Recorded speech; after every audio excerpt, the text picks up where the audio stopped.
यह प्रसंग 1974 में हरिद्वार के कुंभ पर्व में हुआ था। इस पर्व की कथा तो आप सभी जानते होंगे। देवताओं और दानवों दोनों ने मिलकर सागर मंथन किया। उसमें से एक एक करके 14 रत्न निकले और असंख्य विभूतियां प्रकट हुई।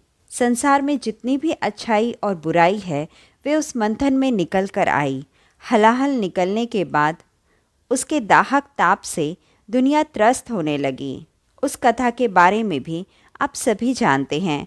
भगवान शंकर द्वारा उस विष को पी लेने और कंठ में धारण करने, हलाहल को कंठ में धारण करने के बाद भगवान शंकर को नीलकंठ पुकारा जाने लगा और अंत में अमृत प्रकट हुआ।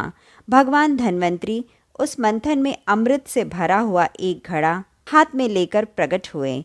असुरों ने जैसे ही वह घट देखा उस पे झपट लिया और वे चाहते थे कि उसे पीकर वे अमर हो जाए और देवताओं को उनका भाग नहीं देना चाहते थे। अमृत घट पर अपना ही वर्चस्व बनाए रखने के लिए असुरी शक्तियां अपनी इच्छाएं पूरी नहीं कर पाए, इसके लिए देवताओं ने उनका पीछा किया। इस भाग दौड़ और छीन झपट में अमृत से भरे हुए उस घट को 4 स्थानों पर रखा गया। ऐसा विश्वास किया जाता है कि उन चारों स्थानों पर अमृत की कुछ कुछ बूंदें छलक कर गिर गईं। जिस क्षण जिस मुहूर्त में यह बूंद छलकी थी वह ग्रह नक्षत्र के योग 12 वर्ष में केवल एक बार आते हैं। उज्जैन, नासिक, प्रयाग और हरिद्वार में उन्हीं योगों में कुंभ पर्व होता है। पुरानी मान्यताओं के अनुसार देव और दानवों के संघर्ष के दौरान इन चारों स्थान पर अमृत कुंभ रखा गया था। लोगों का ऐसा विश्वास है कि ग्रह नक्षत्रों के उन विशिष्ट योगों से चारों स्थानों पर अमृत जैसी विशेषताएं विकसित हो जाती हैं। अमर कर देने वाला कोई रसायन वहां प्रकट होता हो या ना होता हो, पर उस समय जो वातावरण बनता है वह मनुष्य को अमृत पुत्र होने का बोध करवा देता है। साधु संत और धार्मिक विभूतियों के इकट्ठा होने के अलावा उस अवसर पर कुछ गूढ़ और आध्यात्मिक उपचार भी संपन्न होते हैं। ये उपचार सिद्ध स्तर की महान आत्माओं द्वारा किए जाते हैं। इसका लाभ आने वाले सभी तीर्थयात्रियों को मिलता है। धर्म भावना के प्रचार के लिए यह अवसर बहुत अनुकूल रहता है। गुरुदेव ने ऐसे किसी भी पर्व स्नान में शिविर लगाकर कभी भाग नहीं लिया। प्रयाग कुंभ एक अपवाद है, लेकिन वहाँ भी गायत्री यज्ञ का केवल आयोजन हुआ था।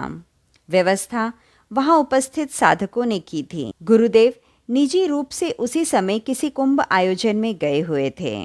1974 में गुरुदेव स्वयं हरिद्वार में ही थे। साधकों की इच्छा थी कि एक बार कुंभ में गायत्री परिवार और उपासना का प्रचार किया जाए, कुछ विशेष कार्यक्रम चलाए जाएं। साधना शिविर, गोष्ठी, जनसंपर्क जैसे प्रयास तो किए ही जा सकते हैं। उसके लिए छोटा मोटा शिविर भी लगाएं। गुरुदेव वहां उपस्थित हों तो ठीक है, अगर नहीं तो संस्थान ही उसका आयोजन कर ले।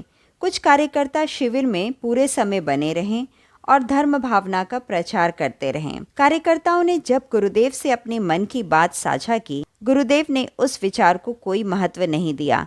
सिर्फ इतना ही कहा कि शांति कुंज में रहते हुए ही जितना किया जा सके करना चाहिए। कुंभ का झंडा गाड़ कर करने की जरूरत नहीं है। गुरुदेव ने कार्यकर्ताओं से कहा कि यह समय कुंभ जैसे पर्व में उपस्थिति दर्ज करवाने के लिए नहीं है। आगे ऐसे कई मौके होंगे जब तुम लोग स्वयं इस तरह के आयोजन की धुरी बनोगे। गतिविधियों में कई धाराएं तुम्हारे इर्द गिर्द घूमेंगी। तब के लिए तुम्हें अपने आप को अभी से तैयार करना है। वह तैयारी आंतरिक होनी चाहिए। गुरुदेव का आश्वासन सुनकर कार्यकर्ता खेल उठे थे। उन्होंने यह भी कहा कि शिविर आदि लगाकर कुंभ में भाग लेने की ज़रूरत नहीं है। शिविर आदि लगाकर कुंभ में भाग नहीं लेने का मतलब यह नहीं है कि इसका महत्व कम है या कुंभ की कोई उपयोगिता नहीं है। यह आयोजन भारतीय धर्म और संस्कृति को एकता के धागे में बांधता है। कुंभ पर्व में भारत के सभी कोनों से लोग आते हैं। उस तीर्थ के प्रति लोगों के सम्मान और श्रद्धा है। साधकों ने पूछा कि क्या इस अवसर पर वे स्वयं जा सकते हैं या नहीं।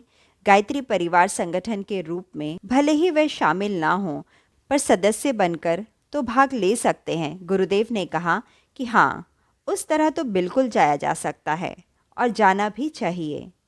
परिव्राजक के रूप में जाने से साधकों को धर्म जगत के नए नए अनुभव होंगे। गुरुदेव से अनुमति मिलने के बाद कार्यकर्ताओं का उत्साह बढ़ गया। वे स्नान के दिनों में जाने लगे। वहाँ विभिन्न साधु संतों के यहाँ वहाँ शिविर लगे हुए थे। कुछ कार्यकर्ताओं का जत्था तो एक बार करपात्री जी के शिविर में चला गया। करपात्री जी का सनातन धर्म जगत में बड़ा ही नाम था। उनके गुरु स्वामी ब्रह्मानंद सरस्वती थे, जो बद्रीनाथ मठ के उद्धारकर्ता समझे जाते हैं। शंकराचार्य के 4 प्रसिद्ध मठों में बद्रीनाथ भी एक है। यह मठ लगभग 1.5-2 साल से उजड़ा पड़ा हुआ था। स्वामी ब्रह्मानंद ने फिर से उसे बसाया और वहाँ की आचार्य परंपरा को पुनर्जीवित किया। उसी स्वामी ब्रह्मानंद ने करपात्री जी को अपना अधिकारी चुना था, लेकिन करपात्री जी ने विनम्र भाव से क्षमा मांग ली। उन्होंने कहा कि शंकराचार्य मठ में पीठासीन होने से उस पद की मर्यादाएं और अनुशासन का उन्हें पालन करना होगा। मठ की मर्यादाएं निभाएंगे तो नियत धर्म कार्य पूरा कैसे हो सकेगा। उदाहरण के लिए उन्होंने जो कार्य चुना था उसे पूरा करने के लिए उन्हें पूरे देश में भ्रमण करना था। शंकराचार्य मठ की नियम और मर्यादाएं उनके मार्ग में बाधा उत्पन्न करेंगी। करपात्री जी ने हाथ में ही भोजन करने और 2 जोड़ी वस्त्रों से ज़्यादा नहीं रखने का व्रत लिया था। इसी तरह की अन्य कई मर्यादाओं के कारण करपात्री जी ने शंकराचार्य बनने से मना कर दिया। करपात्री जी श्रीविद्या के उपासक थे। गुरुदेव ने गायत्री यज्ञ में जो सबके अधिकार की घोषणा की थी, उसका करपात्री जी ने पुरजोर विरोध किया। इसके अगले भाग में जानेंगे कि करपात्री जी ने गुरुदेव और गायत्री परिवार से संबंधित क्रियाओं की आलोचना क्यों की है।